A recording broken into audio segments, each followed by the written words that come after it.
What is going on, guys? It's Yoji. In this video I want to talk about a problem that I see in PoE and that many ARPGs have had in the past.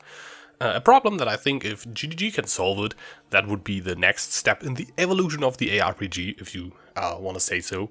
Kind of like when they solved the 3 difficulties by adding like a longer story progression, or how their approach to endgame was solved, how they solved the stacking gold issue by having currency items, or like have unique approaches to those things. And that problem is something that even Diablo 3 has struggled with, and with the whole Loot 2.0, they've kind of tried to tackle that themselves by making the game almost sort of self-found-ish, or at least self-found-ish for most players, because the trading got kind of gimped. And that is, I think, loot management, making loot rewarding, and making trade balanced. I think that's one of the biggest issues that ARPGs currently, especially multiplayer online ARPGs like Path of Exile face, that is kind of problematic, especially in PoE, because for example, rare items and looting rare items is in a really weird spot right now, and GG have tackled that with several things that they tried.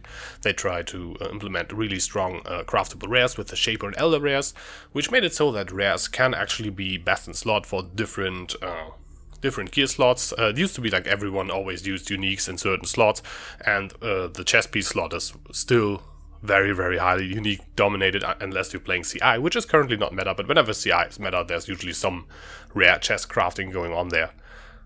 But yeah, for example, Shaper stat stick offhands are usually more popular these days than actually using a unique shield, for example. And you can even craft insane rare shields now, so unique shields are not as dominant anymore, just to give you some examples.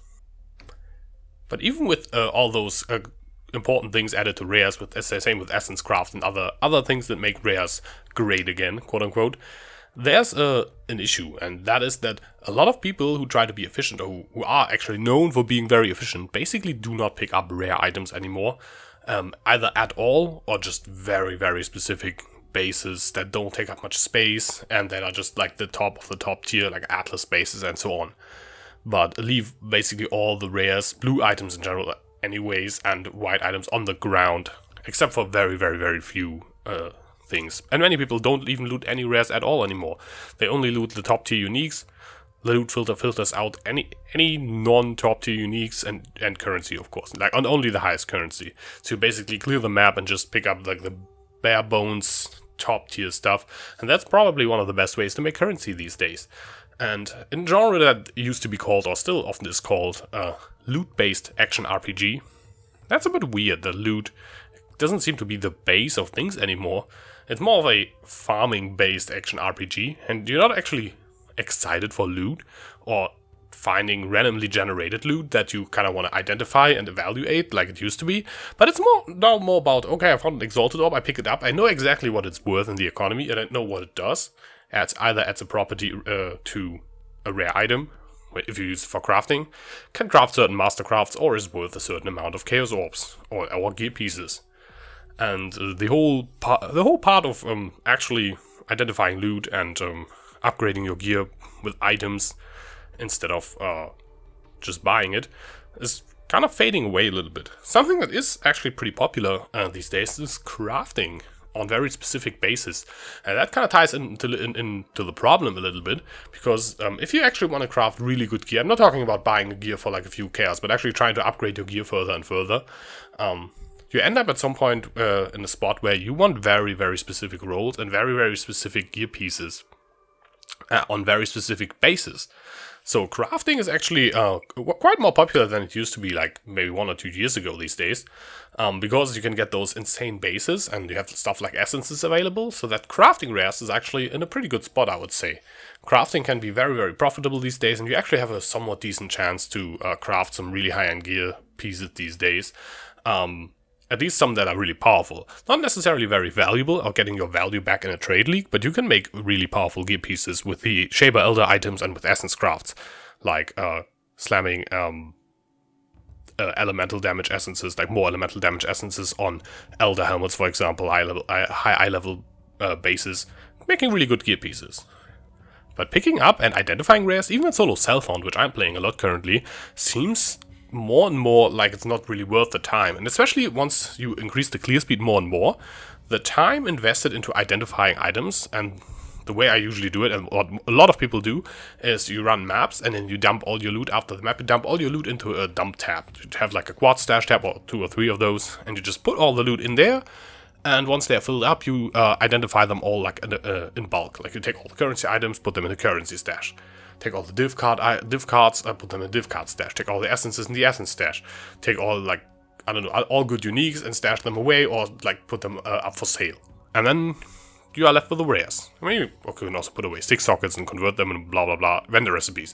And then at some point you're only left with the rares. And that time it takes to actually identify all those rares. And even if you're not doing chaos recipe or regal recipe and just identifying rares and picking those few out that are actually worth it, and from like say 3 quad tabs of loot, I think on average I get 1 rare, maybe 2 that I deem worth keeping, which is not a lot.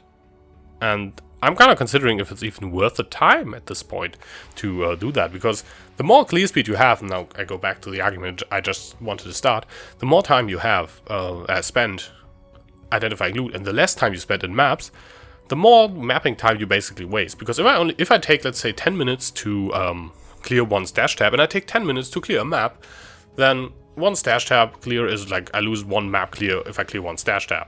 But if I take 1 minute to clear a map, or 2 minutes, or like 30 seconds if I'm like Q-Dog, then and it takes me, let's say, still 10 minutes to clear a stash tab, then it's like 10 maps or 20 maps that I'm missing. And that's not efficient for many people. That's why a lot of people stop picking up rares altogether, which I think is a bit of a weird spot to be in for an action RPG that is all about randomly generated loot items.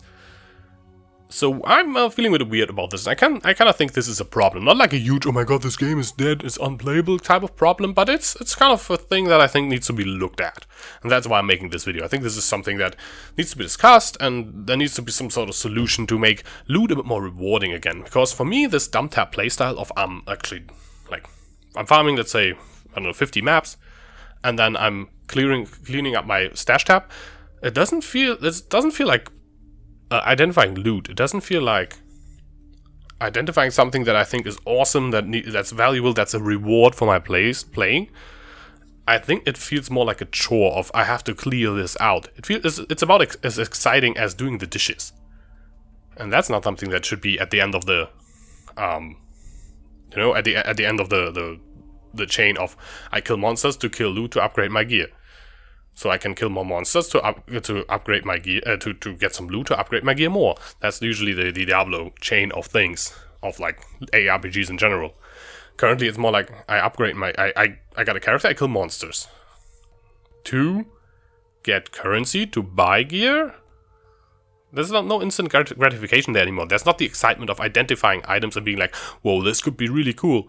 It's more like I'm farming maps and I'm finding the money to buy stuff. I'm only picking up an Exalt. And the Exalt still has the instant gratification, right? If you hear that loot filter sound that you put up for the Exalted op, like usually the never sync sound, the Exalt sound, quote unquote, you get excited and you're looking around. Oh, is it a tier 1 unique? Is it an Exalted op? Is it a House of Mirrors card? What is it? And that's actually exciting. That's like this adrenaline rush. That's the instant gratification that you want. Combing through 3 quad tabs of rares and identifying and picking out 1 rare out of all the crap and maybe getting like 100 alterations in return or whatever, that's not that great. This is not instant gratification, that's instant chores, and that's not that cool. So I think there's kind of like an issue there, and there needs to be a solution that I don't really have. I'm not a game designer. I'm just someone who plays video games a lot and kind of comes up with these things that I think need to be looked at. The only like few solutions that I can think of is either like some smart loot system that makes it so that your rares actually have a more decent chance to roll rolls that fit together, and I think PoE already has that. For example, if let's say a one-handed sword of foil rolls 1 elemental roll, I think it has a higher chance of rolling more elemental rolls instead of just rolling like elemental, first elemental, and then like, I don't know, some other stuff that doesn't fit together. And the same is true, I think, for wands, scepters, and staves. If it has 1 attack mod and like if the item is generated. I'm not talking about crafting. I don't know how it is about crafting. I think it might also be true for crafting though. But if the item is generated and randomly rolled, basically when it falls on the ground, when you pick it up, then if it already has like an attack mod, a fizz attack mod, it has higher chance of running more fizz attack mods. So the loot is already kind of trying to be not completely random and too garbage, but the amounts of times where you actually pick up at least even a decent item in solo self-found, and that's what I got the most experience in currently, it's actually pretty rare, especially for example boots. If they don't have a high movement speed roll, you basically either use movement speed boots or calms roots, and there's not really anything in between, right? So yeah, they're basically already dead if they don't have at least, let's say, 25 movement speed, at least to me. I'm not running like 15 or 20% movement speed boots unless they're unique and have a specific effect like Bones of Ulur, which are like best in slot for my build. Otherwise, I'm not fitting those in, I'm just trying to get different boots. And there's some other gear slots that are kind of problematic like that. If you're playing a life build, you want life on every gear piece. If it doesn't have life and doesn't have ES, then it's kind of out.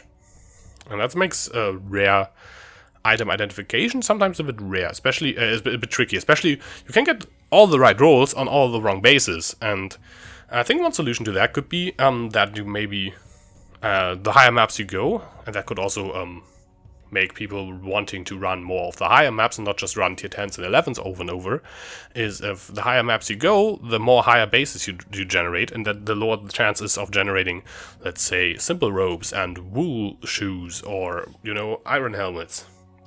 And instead you have a higher chance of getting actually the good bases. So also if you're running those maps as Shaper and Elder Influence, you also have a higher chance of running getting the good bases from those maps. And it has to be significant, so people actually notice, and it's not just, let me stack more quant and then stuff will eventually drop in, even in a T10. I mean, should eventually also be able to get good loot in those maps, but not more than in the others, right? Now I can see that making rare loot better, just in general, could result in power creep. But honestly, I think we are past the point that we are worried about power creep in PoE, are we? Yeah, I think we are. Alright, so yeah, that's just my thoughts. Let me know your thoughts in the comments below. And if you're enjoying these rambles, please also let me know. I might have a few more topics at hand that I want to talk about. Until then, I'm Yoji, and I will see you soon.